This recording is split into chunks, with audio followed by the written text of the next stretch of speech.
எல்லாரும் எப்படி இருக்கீங்க? சீத்தாப்பழம் செடியில் காய் நிறையா பிடிச்சிருந்துச்சுங்க. அதில் ஒரு பழம் ஒன்று தட்டுப்பட்டுருச்சு. இது வந்து சீசன் டைம்லும் காய்க்குதுங்க. சீசன் இல்லாத டைம்லும் 1, 2 காய் பிடிச்சிட்டே தான் இருக்குது. ஒரு காய் நல்லா பெரிய காயாக கிடச்சிதுங்களா, அதுவும் பொறிச்சாச்சு. பாதி வந்து குருவி அணிலாம் சாப்பிட்ருதுங்க. ஏதோ 1, 2 பழம் தான் நமக்கு கிடைக்கிது. அப்புறம் இன்றைக்கி காய்கறி வாங்க கடைக்கு போயிருந்தேங்களா, அதில் வந்து சொரக்காய், நாட்டு சொரக்காய் ஒன்று கிடச்சிருந்துச்சு. அதுவும் வாங்கிட்டு வந்தேன். நாட்டு சொரக்காயில் இப்போ அதிகமாக அது கிடைக்கிறதே இல்லை. அதனால் கிடச்சங்காட்டி வாங்கிட்டு வந்தேங்க. அப்புறம் பீன்ஸ் வந்து வாங்கிட்டு வந்தேன். பீன்ஸ் பார்த்திங்கன்னா பேக்கெட்டில் வாங்குறத விட இந்த மாதிரி காய் வாங்கி அதில் இருக்க பீன்ஸ் எடுத்து செஞ்சிங்கன்னா ரொம்ப நல்லாயிருக்கும். அப்புறம் புடலங்காய், நாட்டு புடலங்காய் ஒன்று கிடச்சிதுங்க. அதுவும் வாங்கிட்டு கொஞ்சம் கொத்தமல்லி தழை கொடுத்தாங்க ஃப்ரீயாக, அதையும் வாங்கிட்டு வந்துட்டேன்.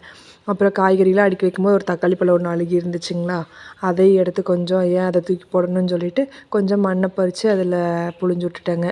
புழிஞ்சு விட்டு மூடி விட்டு தண்ணியும் ஊற்றி விட்டுட்டேங்க. நம்ம வீட்டில் வந்து 1, 2 காய்கறிலாம் இந்த மாதிரி வச்சு விட்டோம்னா, மிளகா விதை, தக்காளி இதெல்லாம் போட்டோம்னாலே வீட்டுக்கு தேவையான காய்கறி வந்து நமக்கு கிடச்சிருங்க. அதனால் நீங்கள் வந்து தோட்டம் இருக்கவங்க தான் வந்து இதெல்லாம் போட்டு விடணும்னு இல்லைங்க. இடம் இருக்குது நீங்கள் வைப்பீங்க அப்படின்னு நினைக்காதீங்க.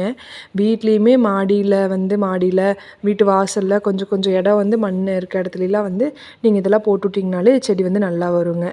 கத்திரிக்காய் நாற்று ஒரு 4 நாற்று இருந்துச்சுங்க. விதைக்கு போட்டிருந்தேன், அது முளைச்சிருந்துச்சு, அதையே வச்சு விட்டேங்க. நெக்ஸ்ட் இன்னொரு வீடியோவில் பார்க்கலாம். நானும் போயிட்டு வரேங்க.